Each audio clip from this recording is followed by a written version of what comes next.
नमस्ते दर्शकों, मैं हूं गुंजा और आप देख रहे हैं टून डिजिटल स्टोरी। आज मैं आपको एक विकलांग राजा की कहानी सुनाती हूं, जिनकी एक आंखें नहीं थी और एक पैर नहीं था, लेकिन फिर भी वो राजा बहुत खुश रहा करते थे। भगवान से कभी भी किसी प्रकार की कोई शिकायत नहीं करते थे और उनके राज्य के लोग भी उनसे बहुत खुश रहा करते थे, क्योंकि राजा अपनी प्रजा का बहुत ख्याल रखा करते थे। सारे लोग भगवान का शुक्रिया अदा करते थे कि ऐसा राजा हमें हर जन्म में मिले जो अपनी प्रजा की इतना ध्यान रखा करता है। एक दिन की बात है, राजा अपने महल में टहल रहे थे। घूमते घूमते वो अपने महल के एक ऐसे कमरे में पहुंचे जहाँ बहुत सारी शानदार पेंटिंग लगी हुई थी। राजा उन पेंटिंग को देखने लग गए। उस पेंटिंग को देखते देखते राजा दीवार के एंड में पहुंचे, जहाँ की आगे की दीवार पूरी खाली थी। राजा को बहुत चिंता हुआ कि अब यहाँ मेरी पेंटिंग लगेगी, और यहाँ तो एक से एक सूरवीर की पेंटिंग लगी हुई है। इतनी खूबसूरत खूबसूरत पेंटिंग है, मेरी पेंटिंग यहाँ लगेगी तो कैसी लगेगी?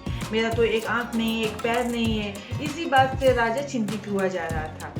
तभी राजा के दिमाग में ख्याल आया कि मरने के बाद अगर पेंटिंग मेरी बनेगी तो मैं देख नहीं पाऊंगा और मुझे पता ही नहीं चलेगा कि यहाँ पर किस प्रकार की पेंटिंग लगेगी।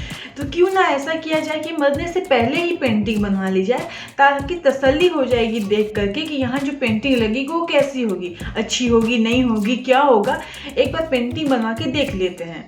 अगले सुबह राज्य में ऐलान करा दिया गया कि इस राज्य के जितने भी बड़े से बड़े पेंटर हैं वो सभा में शामिल हो और राजा की अच्छी से अच्छी पेंटिंग बनाकर दे। जो सबसे शानदार पेंटिंग बनाएगा उसे शानदार इनाम भी मिलेगा। लेकिन कोई भी पेंटर सामने नहीं आया, क्योंकि उन्हें पता था कि इस राजा का क्या ही पेंटिंग बनेगा जिसकी एक आंखें नहीं है, एक टांग नहीं है। पेंटिंग शानदार बनना तो छोड़ो, अगर पेंटिंग गलत बन गई, कुछ भी गड़बड़ हुआ तो मौत की सजा भी मिल सकती है। इसी वजह से कोई भी आगे नहीं आया। लेकिन एक लड़का था जो कि सामने आया और राजा से कहा कि मुझे 2 दिन की मोहलत दीजिए, मैं आपके लिए कुछ पेंटिंग बनाना चाहता हूँ।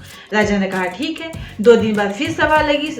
वो लड़का सभा में आया और राजा को अपनी पेंटिंग दिखाया। राजा पेंटिंग देखकर बहुत खुश हुआ, बहुत ज्यादा खुश हुआ।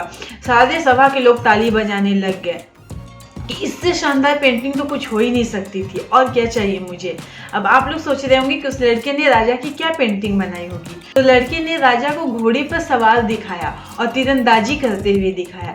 जब भी कोई तीरंदाजी करता है तो उसकी एक आंख बंद होती है, और लड़के ने वही आंख बंद किया था जिस साइड की राजा की आंखें नहीं, और साइड से एक पैर ही दिखाया और एक पैर नहीं दिखाया। इस तरीके से लड़के ने बहुत ही शानदार पेंटिंग बनाई और राजा बहुत खुश, और उस लड़के को इनाम में बहुत सारे सोने चांदी जेवरात बहुत कुछ दिया। ऐसा नहीं कि उस लड़के के पास कोई चुनौती नहीं होगी, चुनौती उसके पास भी होगी, लेकिन उसने पॉजिटिविटी के साथ आगे बढ़ने का कोशिश किया और एक अच्छी पेंटिंग बनाकर राजा को दिखाया। उसी प्रकार से हमारे भी लाइफ में कभी भी कोई प्रॉब्लम आती है, कोई समस्या आती है, घबराने के बजाय अगर हम हिम्मत रखें, धैर्य रखें, तो उस समस्या से भी बाहर निकला जा सकता है। तो इसी अच्छी सोच के साथ लेती हूँ इजाजत। मिलते हैं अगले वीडियो में एक नई कहानी के साथ।